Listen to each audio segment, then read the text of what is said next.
the process of servicing the chassis on this Dumont, I realized I forgot to remove this cover here. And I'm glad I did, because there's definitely some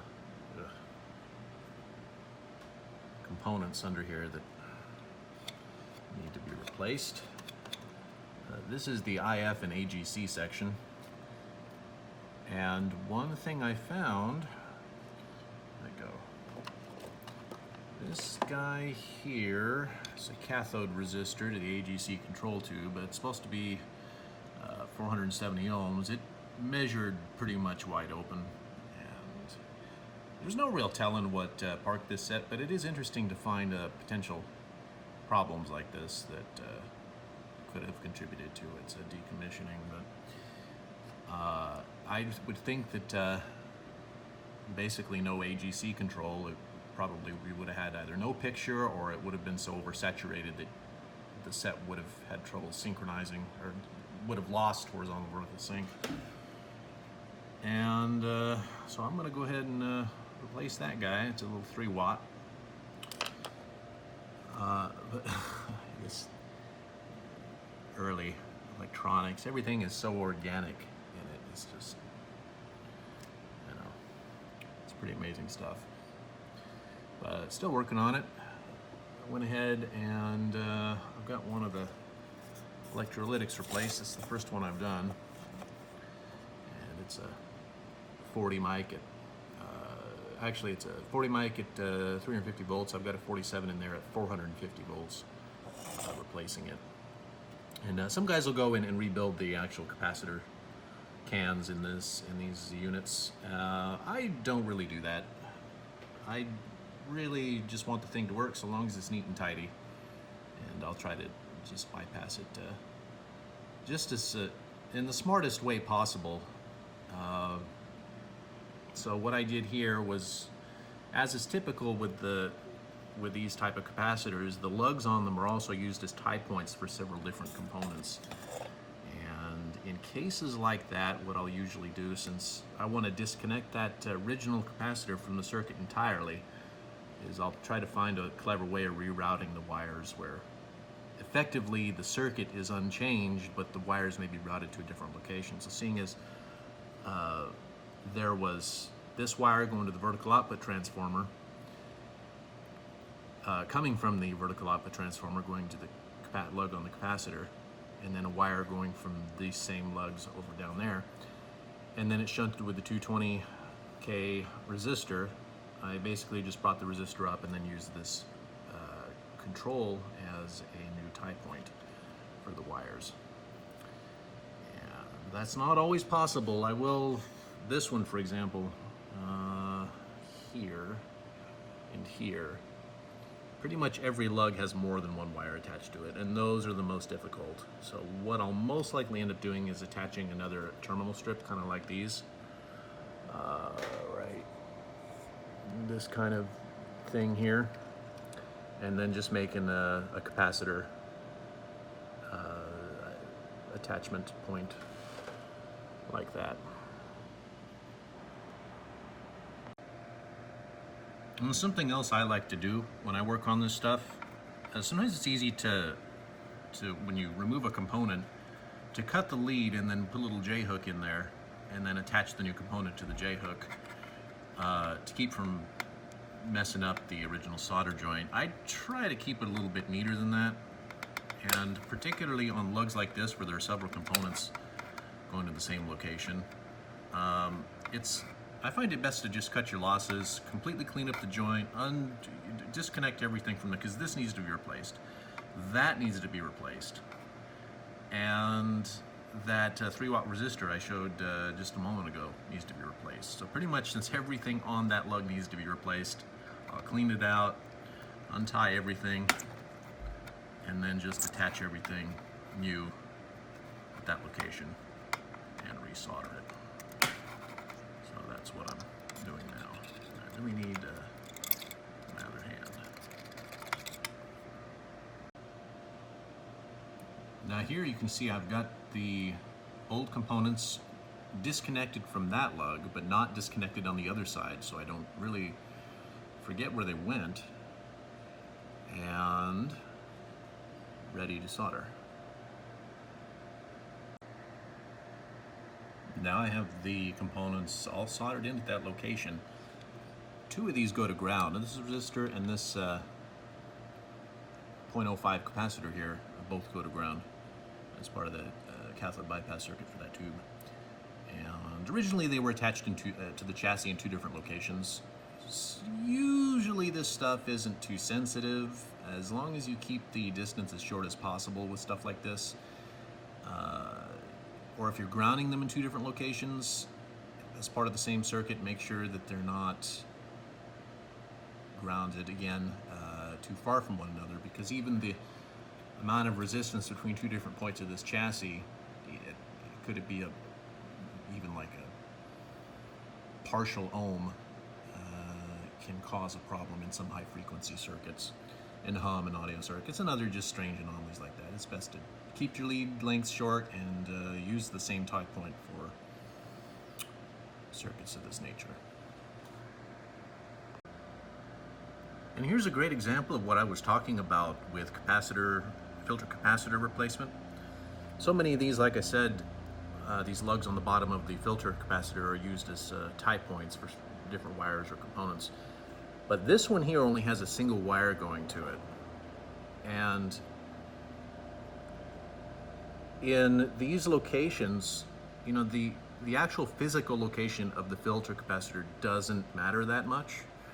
So tracing this wire, it goes up here to the damper circuit. In fact, it's this wire right here.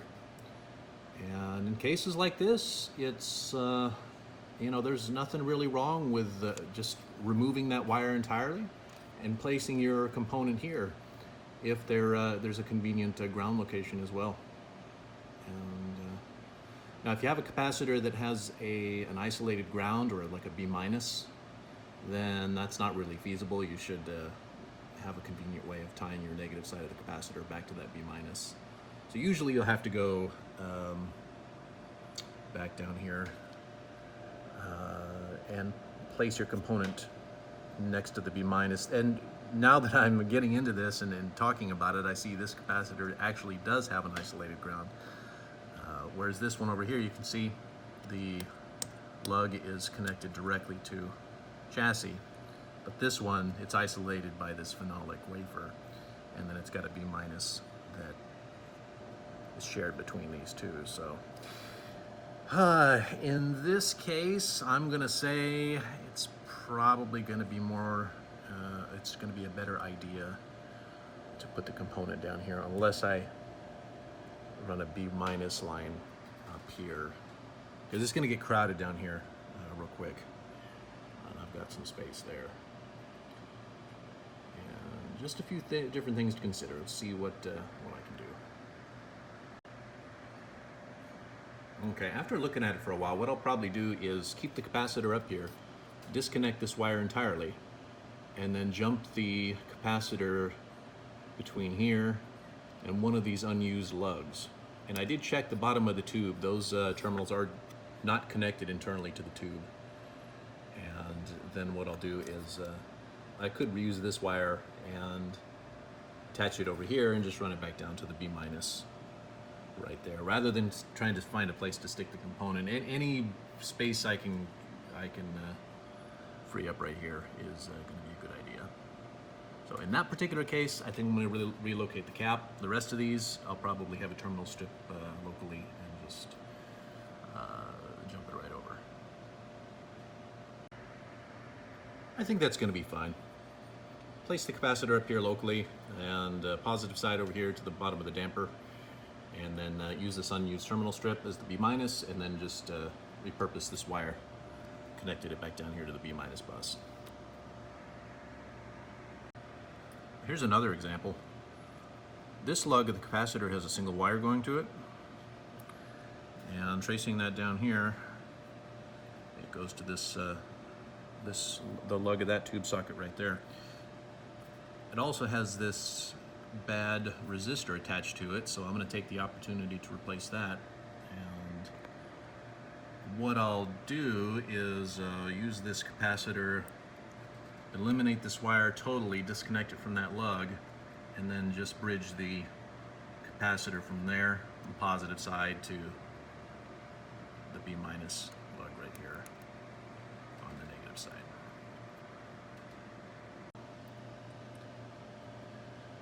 Got another bad resistor. See the one that's parked there? Should be 68K. But measure it, it's almost 700K. I mean, that is really bad.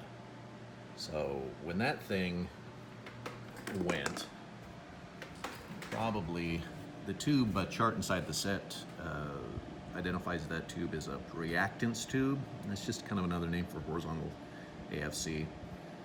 You can see here that that feeds the second grid from B+. So if that went high, then there's no way that that would have been able to get horizontal sync. So yet another potential issue that would have contributed to a synchronization problem between the AGC and the horizontal AFC issue. Probably couldn't get horizontal lock. Well, okay. After a few days working on this on and off, I've gotten most of the most of the capacitors replaced, with the exception of this, because I actually broke one of the pins off the bottom of this tube, or which one was it? I think it was this one. Off the bottom of this tube socket, and I had to order replacements, which aren't going to be here until tomorrow. But for the most part, everything else, including all the bypass caps, all the electrolytic capacitors, all the out-of-spec resistors, have been replaced.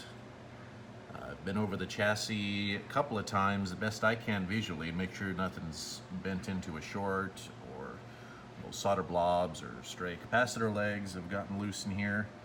And I think it's about ready for another slope test.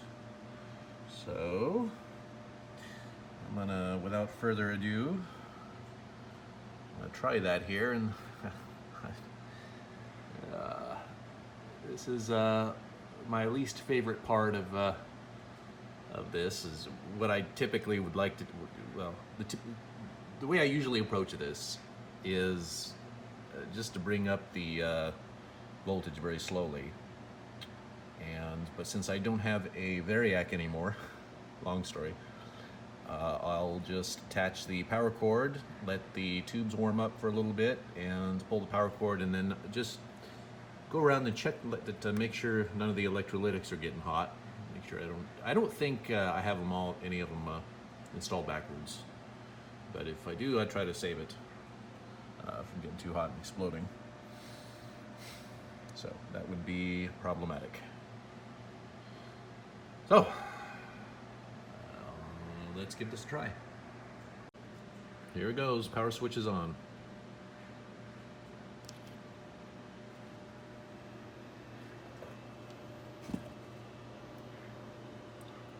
Lighten up, stand back.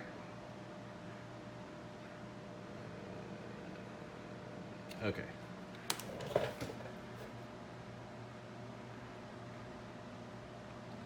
Get a multimeter on this too, and see if I can get a visual indication of the voltage coming up. Thermal camera would be nice, but I don't know. Don't need a bunch of fancy equipment to work on this old stuff, really.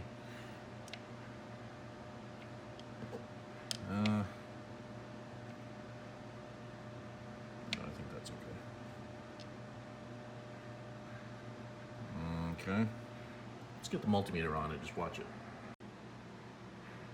Okay, I've got the multimeter attached to this cap right here. Let's see what happens.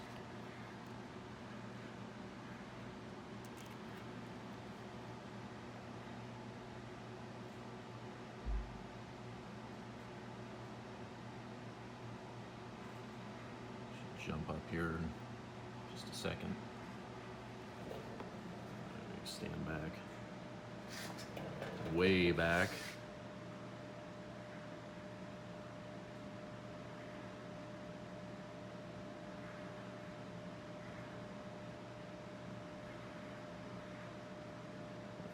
thought that that would have come up to temperature by now.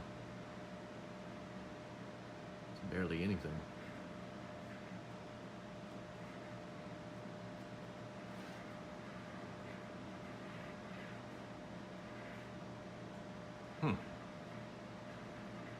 What's going on with that?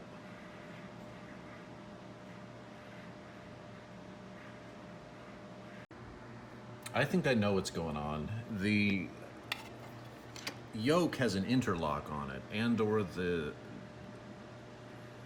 B plus is passed through something like the focus coil to the rest of the set.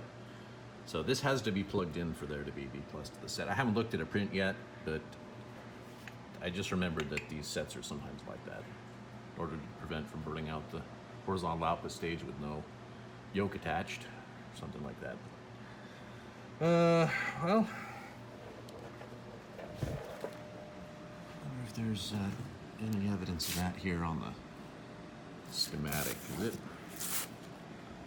There's the yoke, and there's the plug.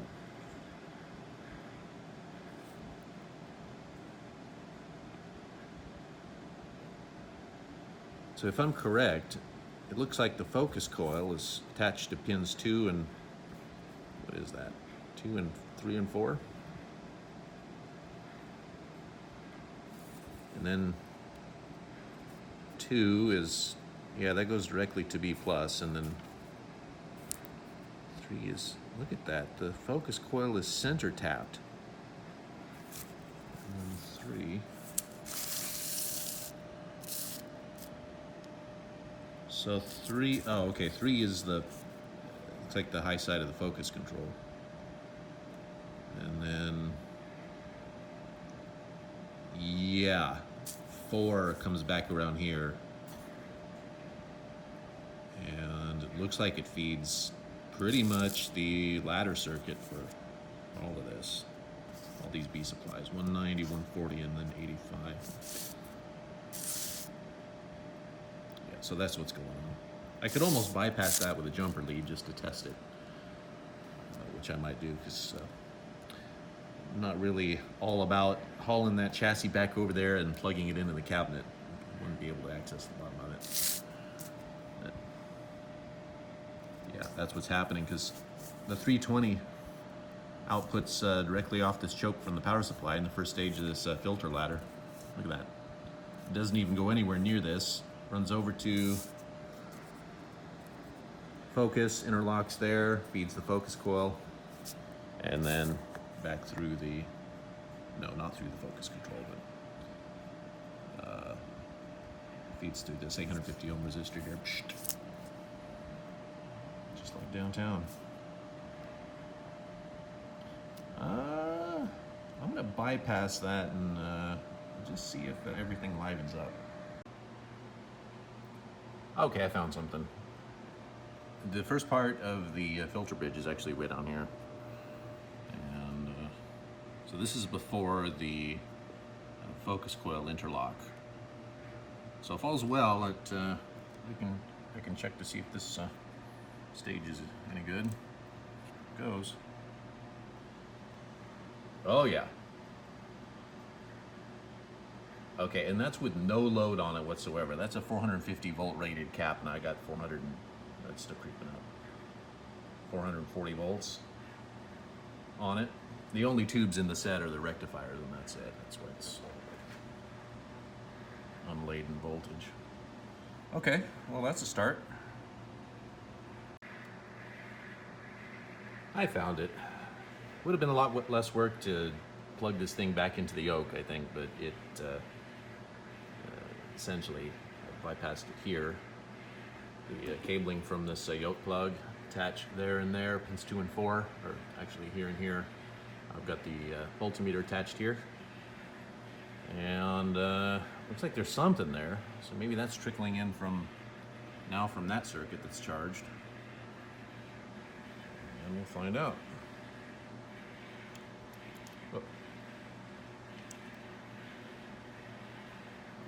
No, I've actually got that on resistance. What's happening? Okay. Try again.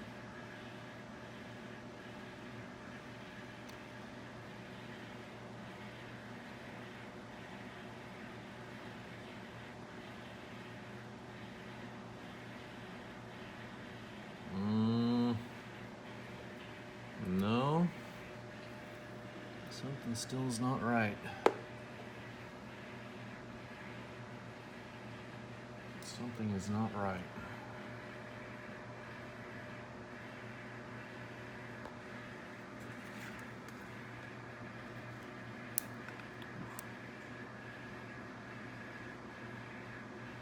Yeah, okay, yeah, it's, the capacitor is definitely charged.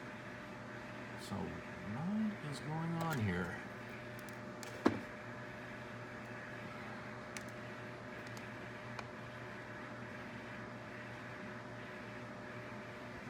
Let's give that thing a quick jolt. Just to get it juiced up there. It's not going to show anything. All right. So I should have something here.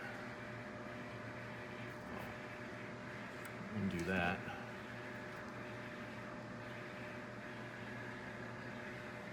No, I don't. So it looks like I was mistaken. It's maybe the wrong wire. My mistake, I had the wrong wire. Let's try it again. Oh yeah, so that's being measured right off that cap right there. I got 360 volts. Okay, unplug it. All right, I'm gonna do the touch test.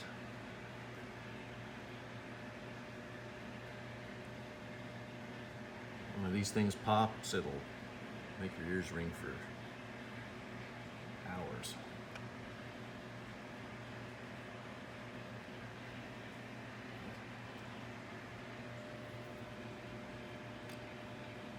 So far, not room temperature. That one's okay. Yeah. Seems like it might be all right. All right.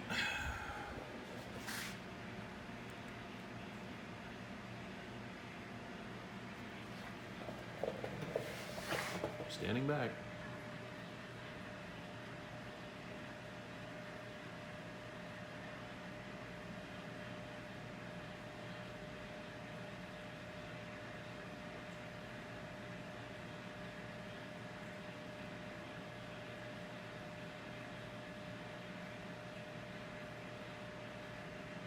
Anticipation. Seems okay. I think the voltage would be drooping on the multimeter if there were a short circuit or a reverse capacitor anywhere in the circuit. It would pretty much affect everything. As it started to leak and got hot. All right.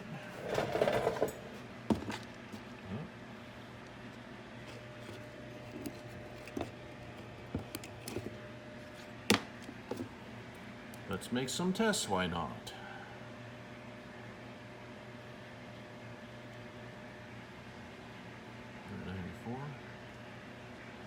Not sure about this over here. This is sort of like a stacked B plus over here with an isolated ground. I don't know what I'm gonna.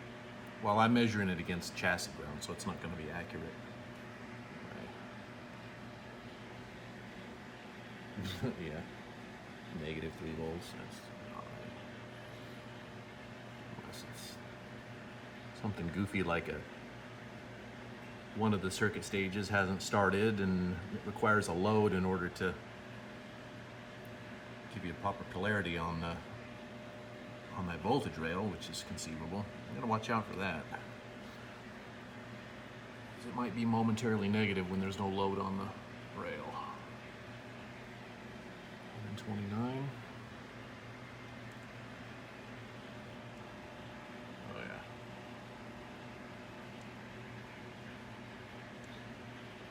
Where else? Alright, that guy right there. If I can even get to it. Yeah, 104.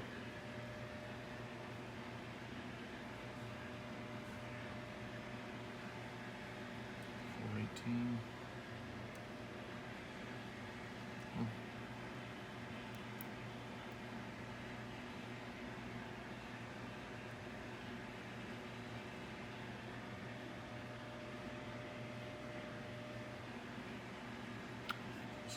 good so far.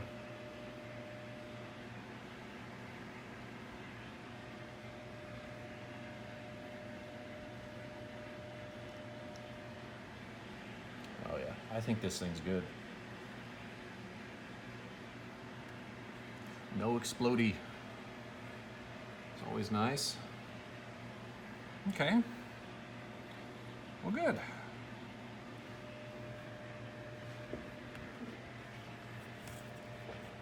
Oh, and if this doesn't knock your socks off, have you ever seen one of these with a good tuning eye in it? The one that's that bright? I've never. They're always bad or burned out or something. That's amazing. And that tube doesn't have a Dumont print on the base. I mean, it must be it must have been replaced at one time. Or this is a low hour set, either way, it's possible. Well, no, they changed the tube in it. It's a few hours on it. But anyway, good. It's stepping in the right direction.